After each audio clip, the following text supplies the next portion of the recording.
is a storyteller, a media producer, and consultant currently working for Southern Oregon PBS, as well as a variety of other media makers.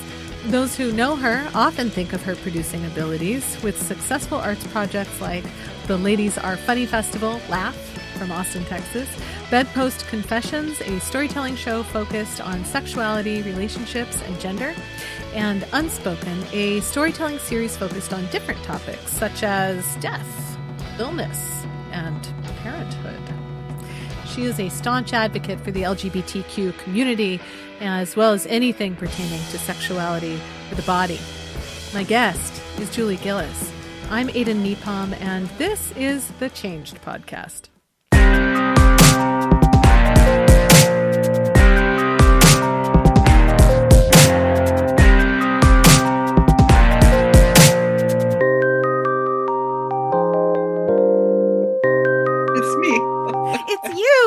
It's you, Julie. Welcome. You are officially you, and you're here on the show. Thank you for being here. Thank you for having me. I really appreciate it. It's good to see your face. It's great to see your face. I will fill the listeners in on two fun facts. One, we used to perform together like a decade ago because time is unkind and that it moves quickly forward. And fun fact number two, you live in my hometown where I grew up, where I no longer have any family. I'm no longer attached to Ashland, which is where you are. Yeah, we did. We performed in musical improv and then in long form narrative improv, doing all kinds of fun things. There's a fun video of us doing Apocalypse. I will put the promo video for that improv show in the show notes for this, because it is delightful. And my kids are in it. Both of the boys are in it when they were teenites, Evan and Owen. And they're adults now, basically, both. They are. Basically. Big monster children. Wonderful boys. That's pretty wild.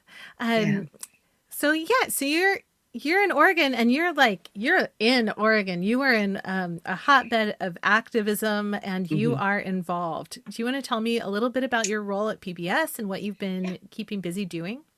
Sure.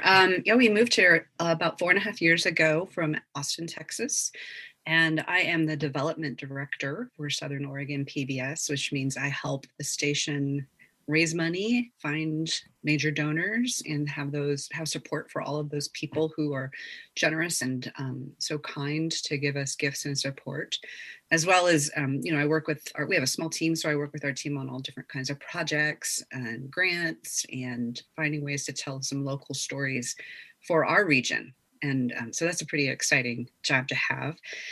And then I also, I'm a volunteer with a number of organizations down here. One's the Rogue Action Center, and they provide a lot of activism and advocacy around housing and racial justice and LGBTQ justice, and as well as involved with the Planned Parenthood down here in Southwestern Oregon. And, getting up to getting up to whatever I can do as a resident, because I'm usually pretty politically active like that.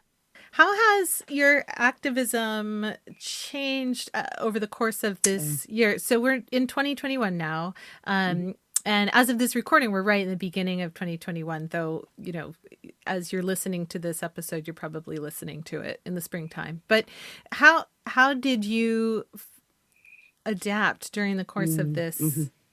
Was it different? Was it the same? So I was actually having a conversation about this very topic at noon today. So it's really interesting that you asked that question.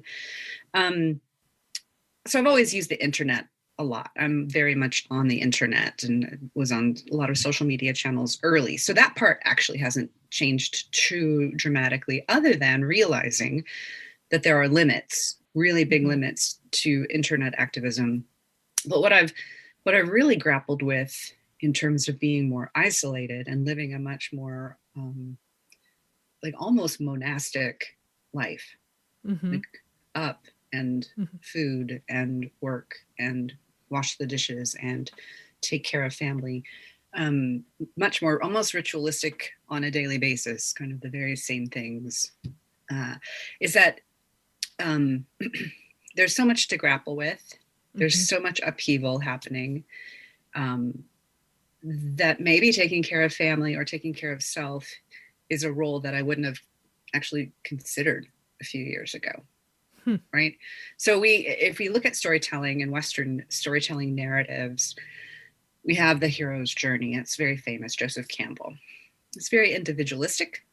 It Mm-hmm. assumes you are the hero of any story you're in, as opposed to being a sidekick or a supplementary character, or perhaps even the antagonist, because Uh-huh.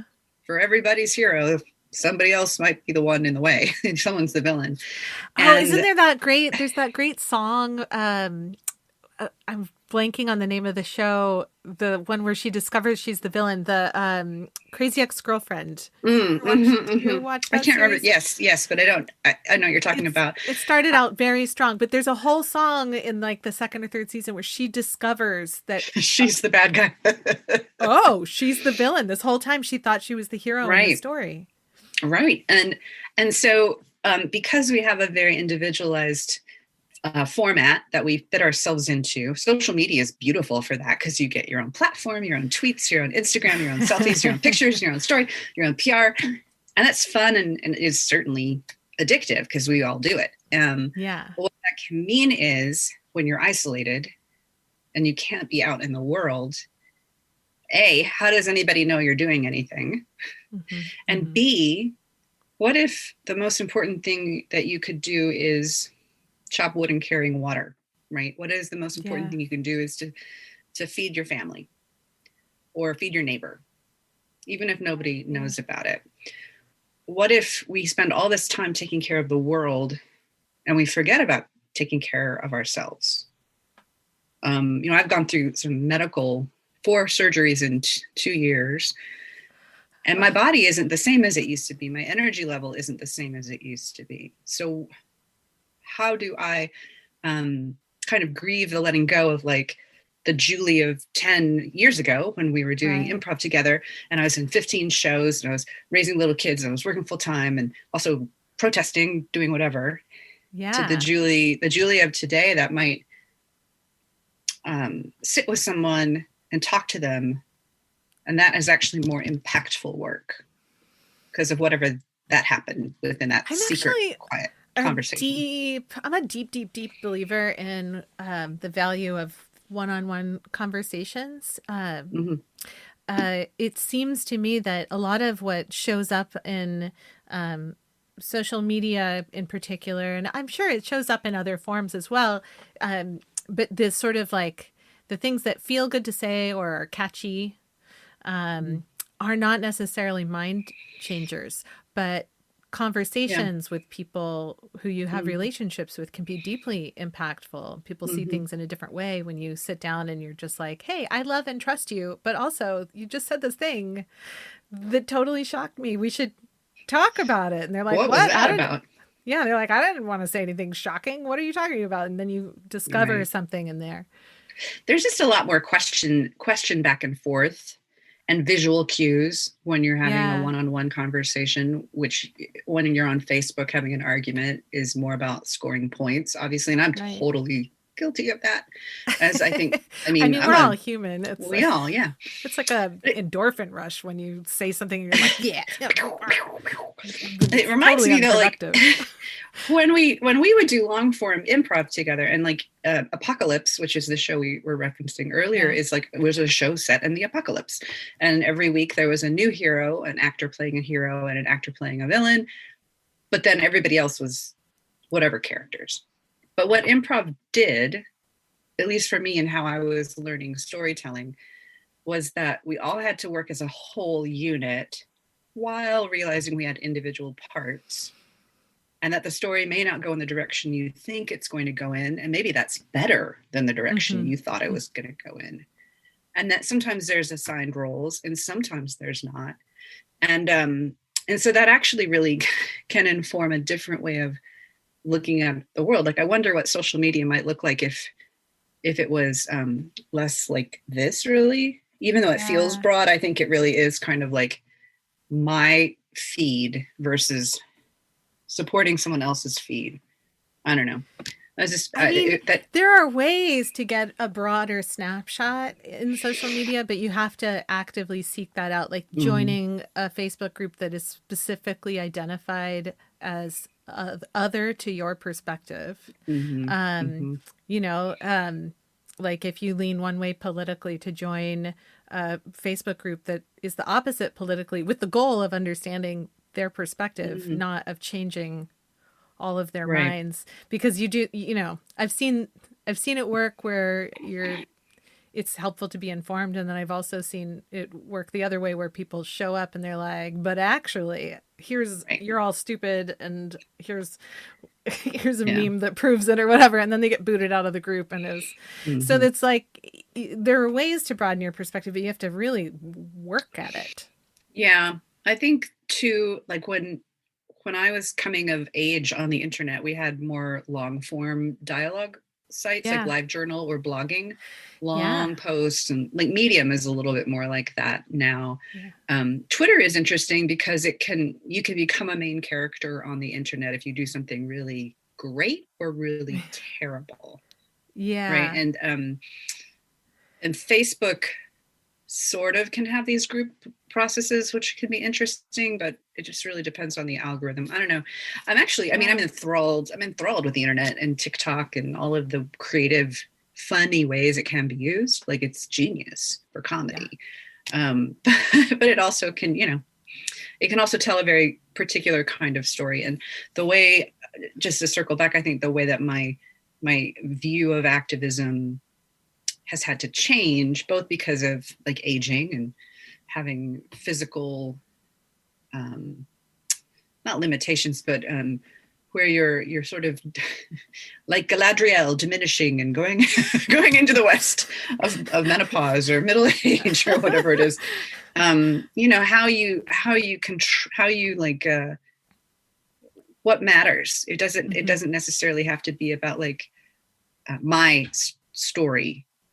Who else's story could I just be a support for or a chorus for, right? I love this idea, Julie. I love that you're thinking about storytelling and how it shows up in these individual streams of interaction. That, what a cool way to think about the world. It makes me think about, we're raising a little one. She just turned 8 on Oh my January gosh. 1st. And so much of what we do is about making her the hero in her own story, which she Mhm. 100% buys into, that she is the hero in her own Of story. course. That Well, is not a difficult sell. But yeah. but it's Yeah. like, our experience through 2020 was a lot about like making sure that she had a fantabulous year, Hmm. and that she felt smart, successful, entertained, fun, part of Oh a yeah. unit. Like, we really thought about her experience a lot, and Yeah. trusted that ours would fall into place, and which it did, because as you're pointing out, like, there's all these characters that make up a story. Hmm. And when you're in an improv narrative, long form improv show, or the equivalent of a made up on the spot play is another way Hmm. to think about that. Um, as a player, you really do start to understand the value of playing these support Hmm. roles and helping to feed the Hmm. story, the important Hmm. story, as opposed to the importance of self. I know. And like even in an improv show, you might need to take on the character of like the tree in the woods that they have to turn left at. Right. And then that changes the whole story. And you were just a tree. You weren't even Yeah. doing anything. Maybe you drop an apple or whatever. It's funny, but it's Yeah. like if you didn't play that tree, then the rest of the story wouldn't happen.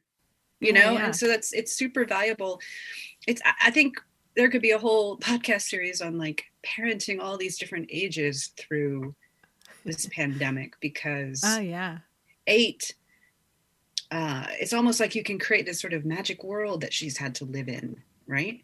But Hmm. 17 and 21-year-olds are Different story. grappling with so much difference. And so we're talking like the 17-year-old is thinking about, he's just on the cusp of dating and just on the cusp of Yeah. like trying to live his social life. And the 21-year-old's like, oh, what is this world?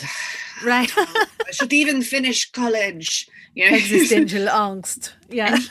But he's like, oh, I don't know, you know.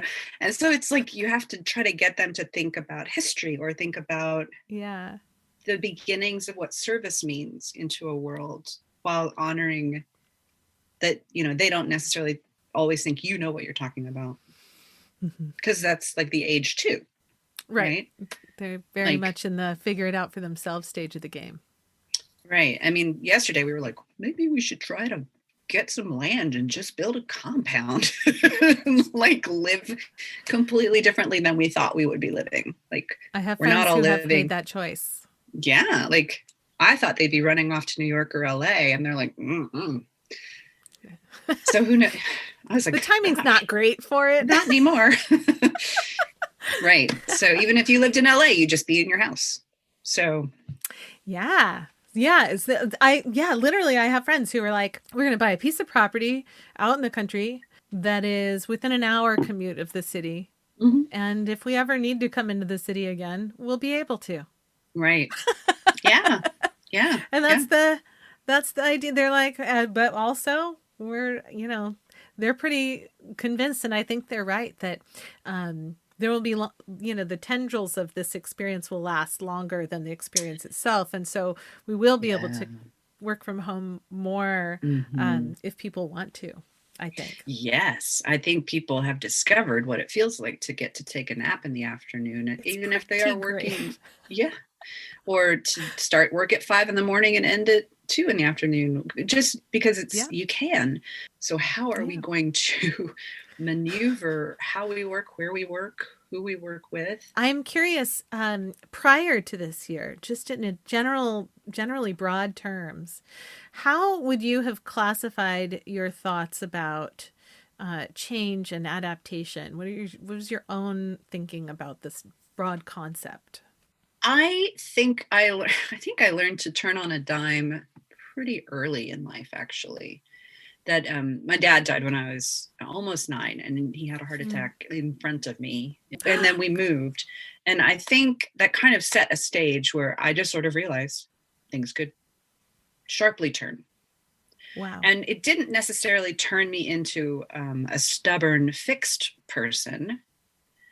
And it didn't turn me into an uncommitted person either. I was in theater, and I loved theater because it was always a new thing. Mm-hmm. Right? You have a play, you audition, you get into it, you do the work, you have this experience, it's over, and then you get to do it again. You get to do a new play. Yeah. And, you know, I moved to Seattle, and it was all new and all different, a big city. And then story arc is kind of happening. Is that a good time to talk about that story? Totally. Arc? Is this this is your story? We could be in the story. We could. That's why I wanted to check if it was okay to do it. I am curious before you dive into the story. So sometimes when I ask people to pick a story for this show, to choose one fork in the road moment, they find that to be exceedingly challenging. They're like, I have 30 stories I want to tell. It's really hard to pick one. I'll just figure it out when I get there. I don't know. And other people, when I ask them to pick that story, it's like, they know exactly. Bing, you know, it's this story. Was it challenging to pick? No, that I'd say that's that fork in the fork in the road that I'm about to talk about came to my mind very quickly. This moment was kind of a pretty important moment for me, so it came to mind quickly. Okay, I'm excited. Okay. I'm just going to get comfy and put my oohs and ahs aside slightly. And yes, please, if you would tell us a story of this fork in the road moment. So my husband and I moved to Austin, Texas in 1998, and he was going to graduate school. And I got a job at this wonderful nonprofit that was part of the Austin State Hospital, which was a pretty cool, interesting job to have because we were supporting all of these folks who had mental illness, mental health concerns. It was a good job, and I enjoyed it. It was right downtown Hyde Park, and that was all going I'd say pretty well, adapting to living in a new place. And I got pregnant, had a baby, Owen. And I left that job to stay at home with him because I thought romantically at the time that was sort of what needed to happen. Uh-huh. And then actually it was maybe not a good decision because I missed that job a lot and I had to wander a long time before I found another job that I really liked. But then I got a job at UT and I had another baby, Evan. And with Evan, I had really bad postpartum depression. And I don't mean just like the kind of sad for a couple months after you have a baby, but he had colic and he never slept and I never slept. And my mother was considering, I guess she moved to town. And so it was all just this jamble of like difficult things. And so I wound up in this postpartum depression, which was diagnosed as almost postpartum psychosis. I don't necessarily need your listeners to go down too far of a rabbit hole about postpartum psychosis, but it is a real mental health concern because you can think that you should kill yourself. You should think you could kill your child. There was a woman in Houston whose name is escaping me, but this is about 20 something years ago, 20, 30 years ago, killed like her six children. You may remember this. She had postpartum psychosis, and after each child, she got worse. And the doctors even had told her not to have any more children, but they did because of their spiritual path. Anyway, so postpartum depression can be marked by being sad. You're really adapting. There's a lot of identity stuff that goes on with being a new parent. Your body is definitely bouncing back. Your estrogen and progesterone balances are realigning themselves. And so it's almost like you've been cut off from a particular drug right after you have this baby.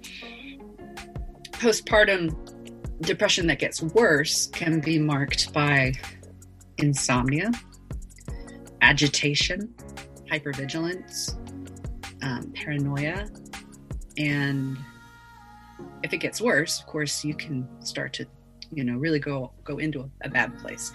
And so I was kind of not quite in the bad place, but like flirting with the bad place, I guess, I wasn't sleeping. And I mean, when I say not sleeping, I mean, like I could do 2 shots of whiskey, take a Benadryl, whatever it was, nothing. Right. Wow. And I kind of got to this point where I was like, the idea of hurting myself is rather entertaining. And then I was like, that's not right. And it wasn't. It was not right. And then I went to see my obstetrician, and she was like, okay, put the baby down. You need to get on some SSRIs and we need to take care of you. And for about a month, I was like, that's not right. I need to be the perfect mother and I need to breastfeed and I need to be like, but I was super hyper vigilant. I couldn't unhook. And then I did start taking SSRIs, and that was like an almost immediate positive shift. Wow. Which I was like, wow, that's amazing. And then in all of that though, at the same time was like a lot of identity stuff. Like I'm just a mom, or I don't have anything in my life that besides the babies and like taking care of bills or whatever is mine. I hadn't done theater for like 4 years, 5 years, maybe even longer. And my husband and I went to the Hideout and we watched a Start Trekkin', which is an adaptation of Star Trek. Uh-huh. And I was just like, oh, and Chris was like, oh, you could do that.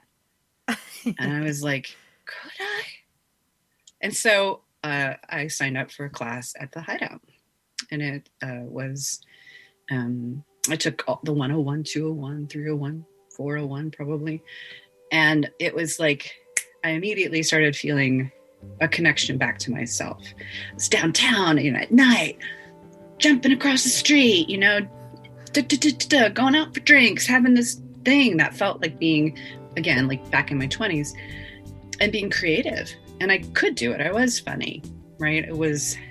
It it was a skill set that was like, here I am swimming again, like I remember how to do this. And then that led to being, in a troupe with you. And singing, doing musical improv, which was super fun. From there, we all started doing the Ladies Are Funny Festival. Because we were like, we're funny. Lynn, we're ladies. We should have a festival. And so we did, right? We met all these cool people who were like doing cool things now, And it was like a series of like kind of yes-anding into a feeling of being able to be really like powerful is kind of the wrong word, but competent, really competent, which was the opposite of what that postpartum depression felt like. We're just feeling isolated or alone in a new city. And, and I made lots of friends throughout that process. And so when we made the decision to move here, I've been able to, I think, employ those skills, right? Like that choice point of deciding, I will say, I will go take a class. I will go be reinvigorated and be playful. That was something that has provided me with skills that help me in production. It helps me when I'm, working in a television arena. It helps me like literally when I'm doing a live pledge show and I'm staring at my face in a camera and I'm trying to remember what to say next about whatever. But moving here, it was like, that was another piece of it was, how do you find new friends? How do you find new playmates? How do you find all your resources? And then when I we settled in here, lo and behold, I wound up having to have surgery for, I had a hysterectomy because I had some structural problems going on. And then the next year I had, what's called a ductal carcinoma in situ, which is a pre-cancer in the breast, which is like a cancer that could turn into something much worse. And I had to have 2 surgeries actually for that. And, there was a lot of like, how do I yes and those experiences? How do I change with that? I'm not in my 20s anymore. I'm not in my 30s anymore. I'm not really in my 40s anymore. How do I, say, well, this is happening now. Like this is happening now. and that to me is like one of the most important things about the concept of change is that you can fight it. And sometimes fighting it might actually be the right thing to do. But quite often, like with this pandemic, you've got to be like, well, this is happening. I'm working from home. My kid is doing Zoom from home. We are more agitated than we normally would be. This is happening. Okay, it's okay to be depressed for 3 days. It's okay to nap. It's okay to wear the same outfit for 4 days in a row. We don't have to hold to an old way. We can just go. This is what is happening. We cannot stop that thing from happening. We can only change our reactions to it and improv and dance through it.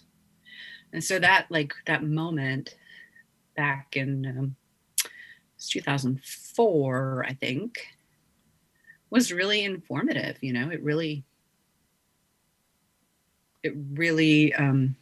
it gave me skills and it gave me the confidence to move out of a bad emotional situation.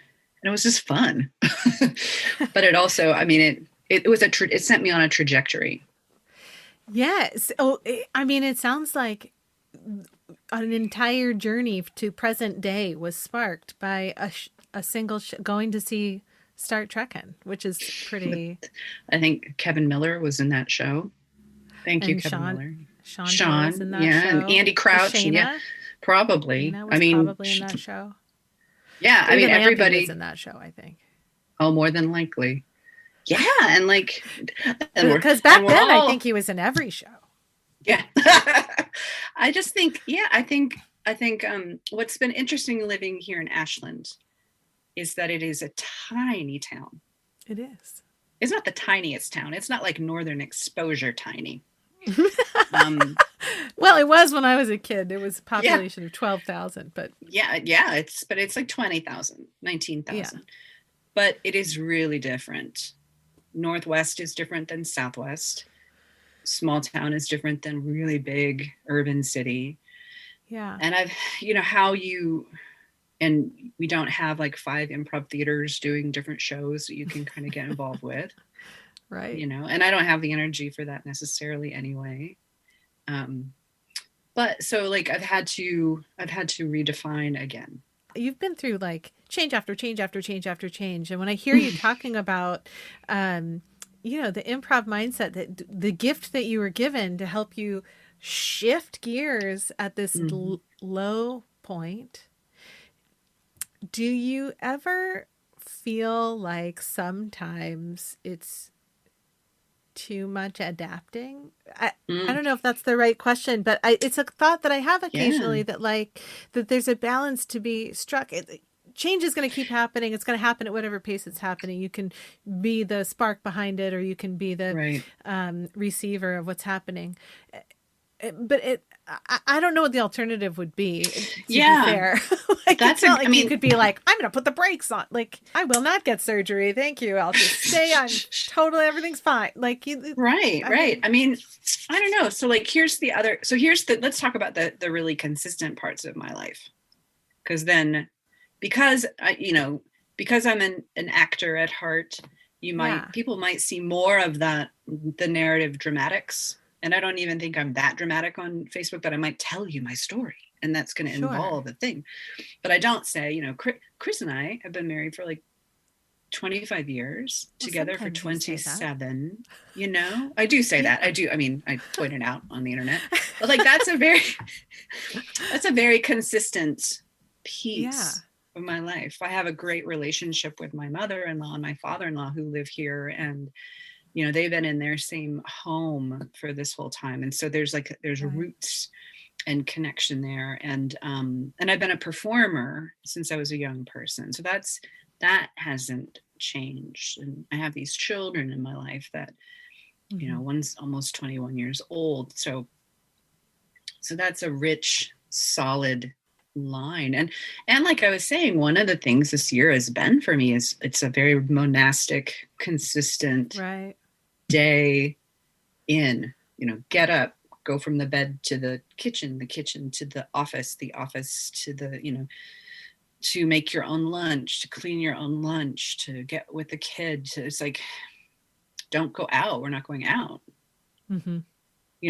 Whereas when I was, when we were, especially when we were in Austin, like, meet you for lunch, go downtown, do this, like your life would have been like zip, zap, zip, zip all over the map. Like my map movements are like, yeah, totally. I reflect back on life as a performer in my 30s, and I'm stunned at how much activity there was and how little downtime. But there wasn't no downtime. It's like stunning. My brain can't even fathom what that life was like, because I had work that I did. I had sewing projects that I did. I had, I also was meeting people out and teaching classes and going out for drinks and I cannot fathom how it was possible to drive around that town back and forth as many times as I did as well. Like, how in that traffic? How did that work? Like, how is that? It's like, this is what I mean by time feels so strange to me. These days I'll wake up when I feel like it, which is great. And then I get my coffee, and then I go to sit down at my desk, and it's been 2 hours and I went literally nowhere. But my kitchen. Like, what is that? I could leave my house in Windsor Park to go to a bedpost show, and it could take me 40 minutes to drive 2 miles, right? Yeah. Because of whatever it was, the traffic and how many people, the density. And so I mean, just, I guess in answer to that question, there has been a lot of change. Like I've had some mercurial aspects to my life, but I do think there are grounded pieces. Like I have some consistencies. Like I've always done performing. I've always really been focused on how performing works with community, right? So the storytelling that I've done, the Ladies Are Funny Festival is a great example. It wasn't enough just to be like, I'm doing a show twice a week. It was like, let's have these women do this thing. And like, I was always really proud. It wasn't a big festival. It wasn't like huge. It was 6 years worth, but it wasn't like a South by Southwest situation. But, there were some really like Holly Lorca, incredible performer who's written a book now after doing that, plus Bedpost, and Selena Kopic, who's got a great podcast if you're into scented candles. Oh, she's just so funny and beautiful, and Lauren Lapkus and Sarah Benincasa and just all these really great people who are in the world, and Aparna Mancharla, Carrie Lendo, who was a producer for a really long time and was just like really just lovely people doing lovely things. And so that actually is very meaningful to me, and to have little pot and Bedpost is full of people like that. And I'm working with a whole lot of really amazing activists, not so much artists here right now, but activists, and they're just doing really good work. And so community is a consistent piece, even though there's change around it, right? There's maybe a new setting or a new format, but your sense of community and activism was really has always been such a big part of you, from my experience of you. And I don't know if you know this, you probably know this, but the Ladies Are Funny Festival and my relationship with it changed my understanding of feminism. Conversations with you about the festival changed my understanding of feminism and how I identified. Because when I first auditioned to be part of this improv group with you that you were already in, that was already producing this festival that I didn't know about, and I got cast, and then we had rehearsal, and then like within a month or something, there was this like, let's sit down and talk about the festival, and we'll have some initial planning meetings. And I was like, what? I auditioned to be part of a performance group, not a festival planning committee. That's one of them highfalutin activist situations. Sorry.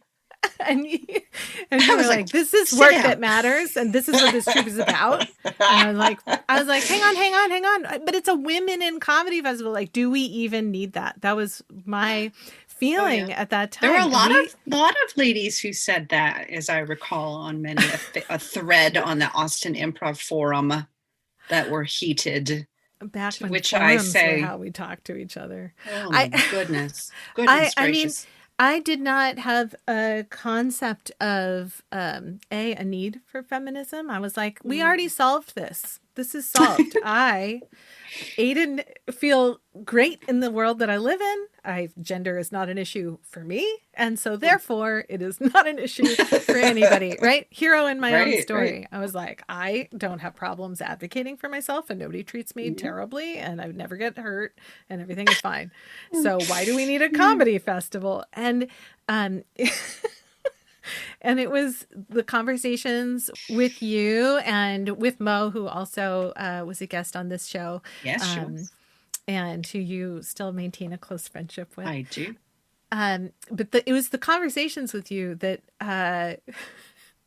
totally changed my perspective on the value of something like that, and how important it can be, and the evidence for it being people's negative reactions to its existence. Was a particularly impactful observation to share with me. And then once that first festival that I was part of took place, and I saw the talent that showed up for this festival, and sitting in the audience and hearing the conversations that happened as a result, I was like, I get it. Thank you for sharing that with me. That's it's really kind for you to share that with me. One thing yes anding gets you is when someone calls you in to say, okay, but what about, you go, instead of saying, but we can't include these people because the poster won't work. You say, oh my gosh, let's make a new poster.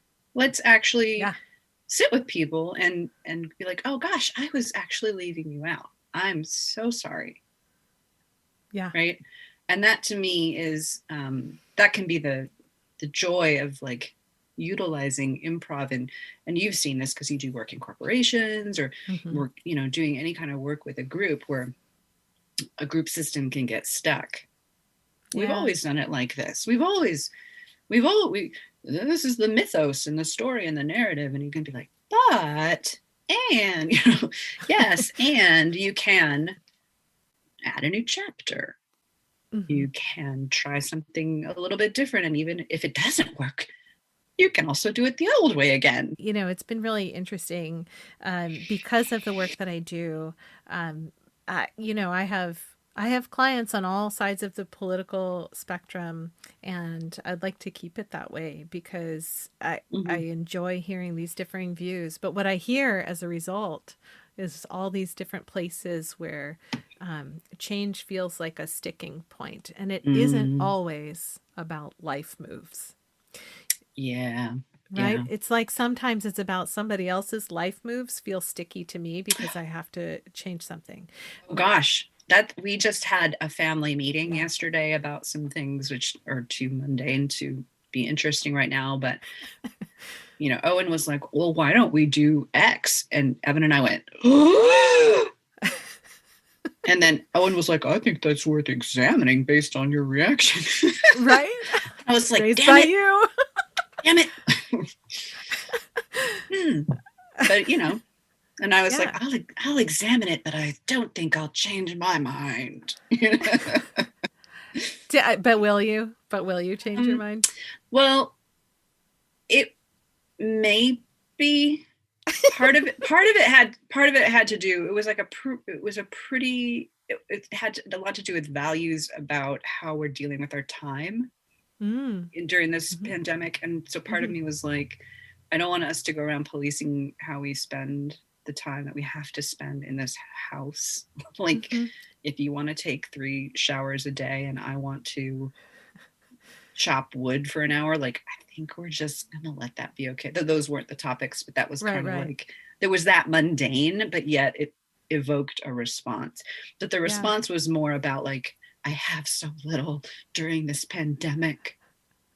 Don't make me change what comforts me. That's totally fair. Don't make me change what comforts me. So I did think about it.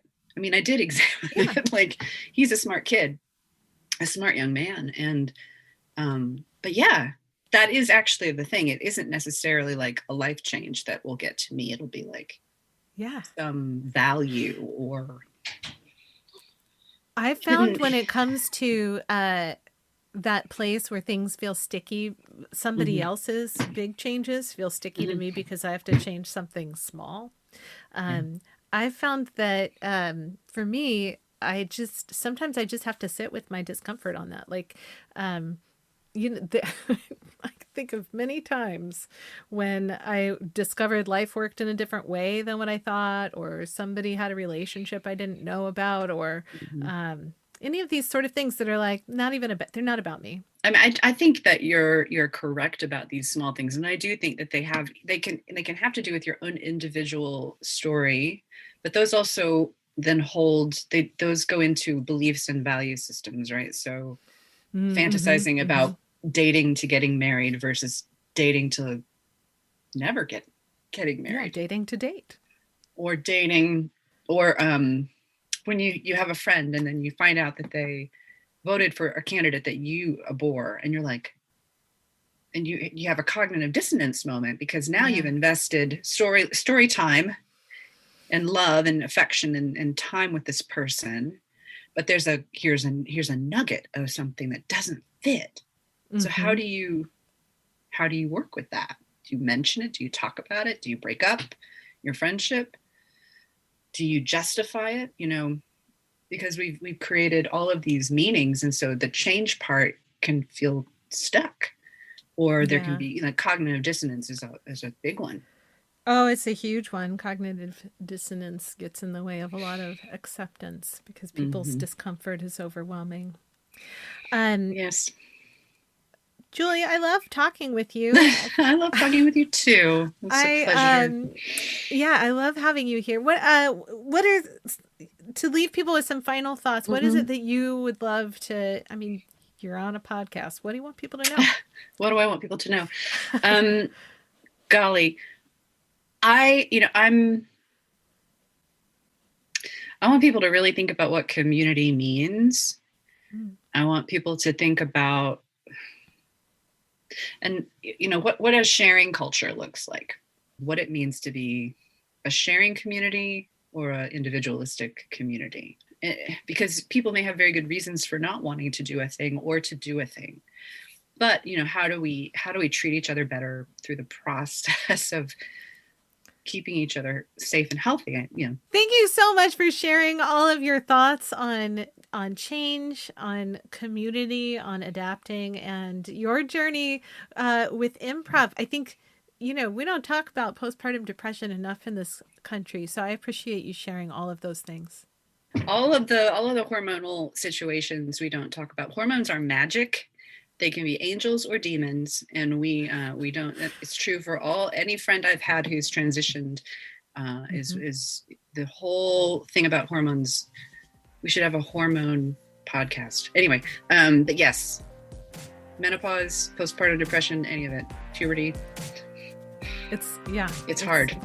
I don't know why it's such a secret all the time when so many people go through it. Everybody goes through at least one of them. Yep. I love you, Aiden. Love you too.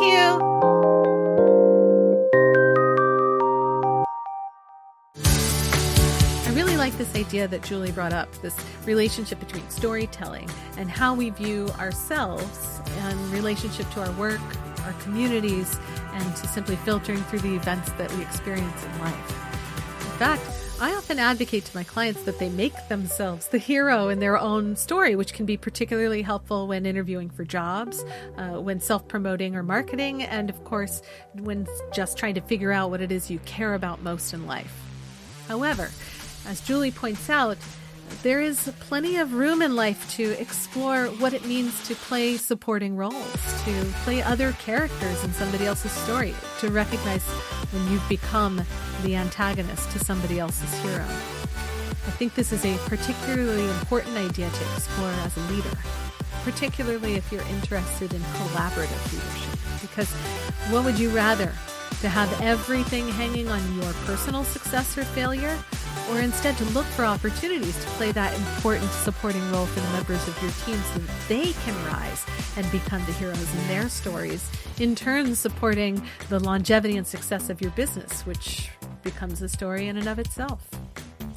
As in all matters of communication, with storytelling, a little goes a long way. So I'm sure there will be opportunity in your life and mine to tell many kinds of stories. I want to hear from you. Have thoughts, feelings, sarcastic remarks, or a story to share based on listening to this episode? Help me keep the conversation going. Join the Facebook group, www.facebook.com/groups/ChangeHub. Thank you to Julie for her stories and thoughts. Special thanks go to my family for their love, support, and patience. To all of the amazing Changed Podcast Patreon page members who I couldn't do this without. Art of Change Skills for Life, and Patreon member producer, Dr. Rick Kirshner.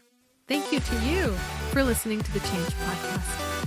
I'm Aiden Nepom, and I wish you the kind of experiences in life you're excited to tell stories about.